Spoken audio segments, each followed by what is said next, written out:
आज है 29 अगस्त दिन गुरुवार। खबरों की ओर बढ़ने से पहले एक नजर सुर्खियों पर। बिहार के सभी डीसीएलआर को राजस्व विभाग ने भेजा लेटर। बिहार में शिक्षकों की ट्रांसफर पोस्टिंग को लेकर शिक्षा मंत्री का बड़ा बयान। महिलाओं की सुरक्षा के लिए बिहार सरकार की बड़ी पहल। बिहार के 18 शहरों में खुलेंगे एफएम रेडियो। सभी जिलों के स्कूलों का जिलाधिकारी करेंगे निरीक्षण, शिक्षा विभाग ने दिए निर्देश। एलएसडी के मेंटर बने पूर्व तेज गेंदबाज जहीर खान 8वीं पास वालों के लिए निकली भर्ती, जल्द करे आवेदन। पंजाब और हरियाणा हाईकोर्ट ने चंडीगढ़ में चपरासी के पदों पर भर्ती निकाली है। ये भर्ती कुल 300 पदों के लिए है। आवेदन प्रक्रिया शुरू है और आवेदन करने की अंतिम तिथि 20 सितंबर है। इच्छुक उम्मीदवार इसकी आधिकारिक वेबसाइट highcourt.chd.gov.in पर जाकर आवेदन कर सकते हैं। इस भर्ती के लिए जरूरी है कि उम्मीदवारों ने कम से कम 8वीं और अधिकतम 12वीं पास की हो। उम्मीदवारों की आयु सीमा 18 से 35 वर्ष के बीच में होनी चाहिए।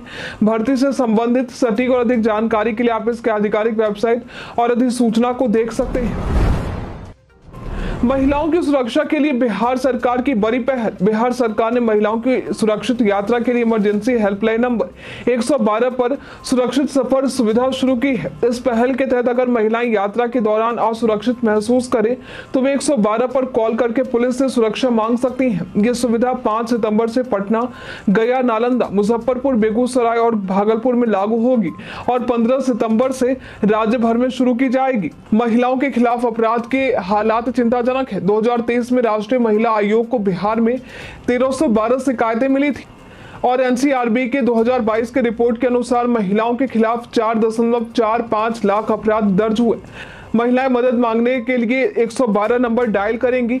ये स्मार्टफोन में पावर बटन को लगातार 3 बार दबाने से भी खुद ही 112 पर कॉल लग जाएगा। यदि आपके पास साधारण फोन है तो उसके लिए आप लगातार 5 या 9 नंबर बटन भी दबाए रख सकते हैं। यदि आपने 112 इंडिया मोबाइल ऐप डाउनलोड कर रखा है तो यहाँ SHOUT यानी साउट बटन दबाएं, जिससे इसके आसपास के वॉलंटियर भी अलर्ट हो जाएंगे और तुरंत आपकी मदद के लिए पहुंचेंगे।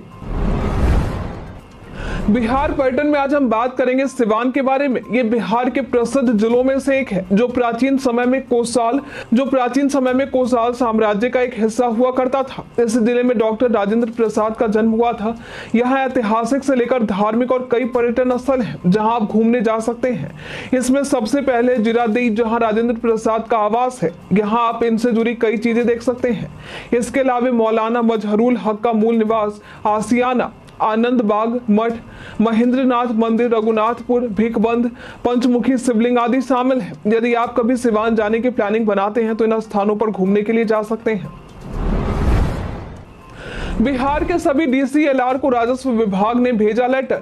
राजस्व एवं भूमि सुधार विभाग राज्य के भूमि सुधार उप समाहर्ताओं को 1 सप्ताह का अनिवार्य प्रशिक्षण देने जा रहा है। इसमें उन्हें भूमि सर्वेक्षण सहित विभाग की अन्य सेवाओं के बारे में बताया जाएगा। इनके कार्यान्वयन के तौर तरीकों के बारे में समझाया जाएगा।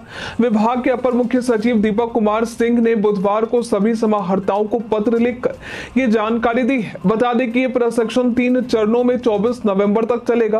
प्रशिक्षण के लिए पाठ्यक्रम एवं प्रशिक्षक का निर्धारण किया गया है। आज सीएम नीतीश राष्ट्रीय खेल दिवस के मौके पर बिहार खेल अकादमी का करेंगे उद्घाटन। आज सीएम नीतीश कुमार राष्ट्रीय खेल दिवस के मौके पर बिहार खेल अकादमी का उद्घाटन करने वाले हैं। राजगीर में नवनिर्मित राज्य खेल अकादमी में विश्वविद्यालय का संचालन किया जाएगा। ये बिहार का पहला खेल विश्वविद्यालय है। इस विश्वविद्यालय के कुलपति सह रजिस्ट्रार IS रजनीकांत नियुक्त किए गए हैं। इस संबंध में अधिसूचना भी जारी हो चुकी है। इस संबंध में कुमार रवि और बी राजेंद्र ने जानकारी दी है कि राजगीर में खेल अकादमी और क्रिकेट स्टेडियम के संचालन के लिए 81 अस्थायी और 33 संविदा पर कर्मचारी नियुक्त किए जाएंगे, जहां निदेशक, उप निदेशक, सहायक निदेशक, कोच, मीडिया प्रभारी, dietitian, scientific officer, librarian, massager, yoga guru और योग प्रोफेशनल जैसे पद शामिल हैं। बिहार में शिक्षकों की ट्रांसफर पोस्टिंग को लेकर शिक्षा मंत्री का बड़ा बयान। बिहार में शिक्षकों की ट्रांसफर पोस्टिंग को लेकर शिक्षा मंत्री सुनील कुमार ने बड़ा बयान दिया है। उन्होंने कहा है कि ये कार्य अभी प्रक्रियाधीन है, जल्द ही ये पूरा कर लिया जाएगा। उन्होंने बताया कि शिक्षा विभाग की जो पॉलिसी है इस पर हम लोगों ने काफी उदारता से इस बात का फैसला लिया है कि जो महिला शिक्षक या जो पति पत्नी या फिर कुछ विशेष परिस्थिति है तो वो अपने पोर्टल पर पिटीशन अपलोड कर सकते हैं। यदि पिटीशन अपलोड करने में परेशानी हो रही है तो विभाग को फिजिकल पिटीशन भी दी जा सकती है ताकि शिक्षकों की सुविधा के अनुरूप उन्हें पोस्टिंग मिल सके। सितंबर महीने से इस कार्य के पूरा होने की उम्मीद है। प्रदेश के सभी जिलाधिकारी सरकार को सौंपेंगे जांच लैब रिपोर्ट। प्रदेश के सभी जिलाधिकारी को निर्देश दिया गया है कि वे अपने जिलों से की जांच लैब रिपोर्ट प्रदेश सरकार को सौंपे। इस संबंध में सभी जिलाधिकारियों को स्वास्थ्य विभाग के विशेष सचिव शशांक सिन्हा ने पत्र भेजा है।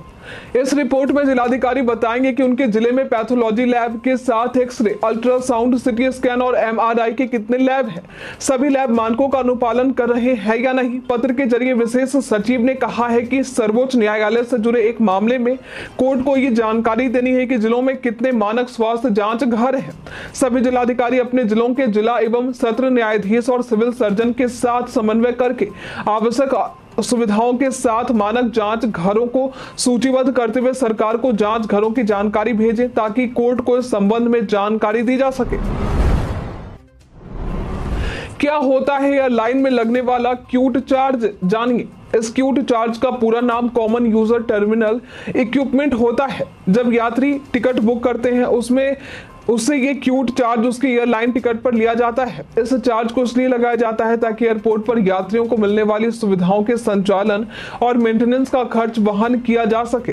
जब आप क्यूट चार्ज देते हैं तो ये कई चीजों के लिए लिया जाता है, जैसे check in counter, baggage handling system, boarding gates, taxiway, runway, air traffic control, metal detecting मशीनों, एस्केलेटर और अन्य चीजों की सुविधाओं के लिए ये चार्ज लिया जाता है।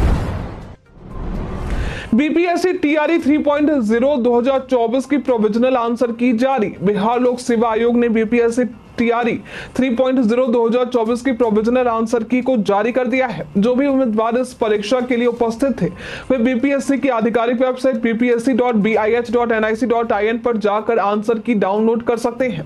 ये आंसर की 1 to 5 के लिए वेबसाइट पर अपलोड की गई है। इसके अलावा उम्मीदवार हमारे स्क्रीन पर दिखाए गए लिंक www.bpsc.bih.nic.in/notices पर जाकर बीपीएससी टीआरई 3.0 की आंसर की को चेक कर सकते हैं। बिहार के प्रशासनिक सेवा में हुआ बड़ा फेरबदल।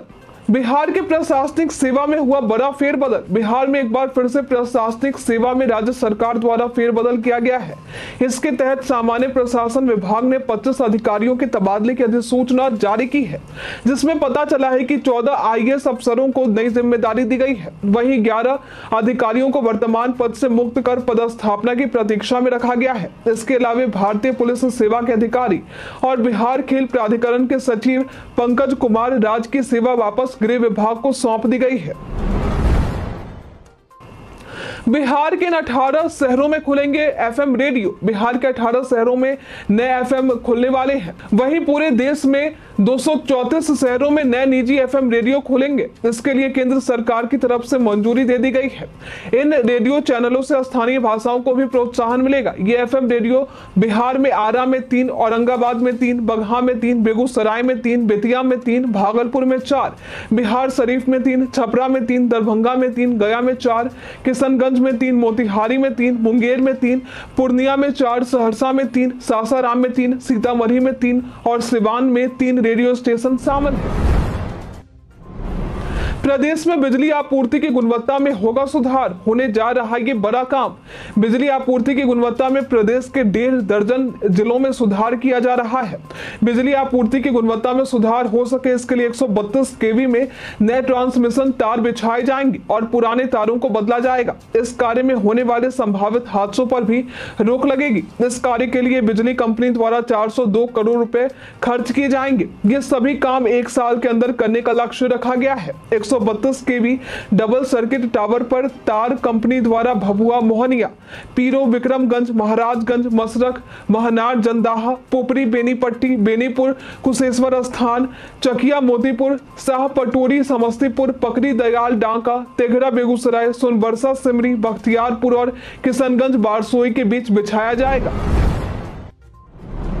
बिहार के पारस मनी ने अमिताभ बच्चन के प्रसिद्ध शो केबीसी में मनवाया अपना लोहा। टीवी के लोकप्रिय गेम शो कौन बनेगा करोड़पति में बिहार के मुजफ्फरपुर के पारस मनी ने अपनी प्रतिभा का लोहा मनवाया है। ई रिक्शा चालक पारस मनी ने इंडिया चैलेंजर्स वीक में फास्टेस्ट 5 का विजेता बनकर अमिताभ बच्चन के साथ हॉट सीट पर बैठने का मौका पाया। 20 सालों से केबीसी में भाग लेने का सपना देखने वाले पारस मनी ने 12,50,000 रुपए की राशि जीती, लेकिन महात्मा गांधी से जुड़े सवाल में फंसकर खेल से बाहर हो गए। पहले मोबाइल रिचार्ज की दुकान चलाने वाले पारस मुनि ने कोरोना काल में ई रिक्शा लिया था। ये ब्रेन ट्यूमर जैसी गंभीर बीमारी से भी जूझ रहे हैं। जिसे देखते हुए अमिताभ बच्चन ने इलाज का वचन दिया।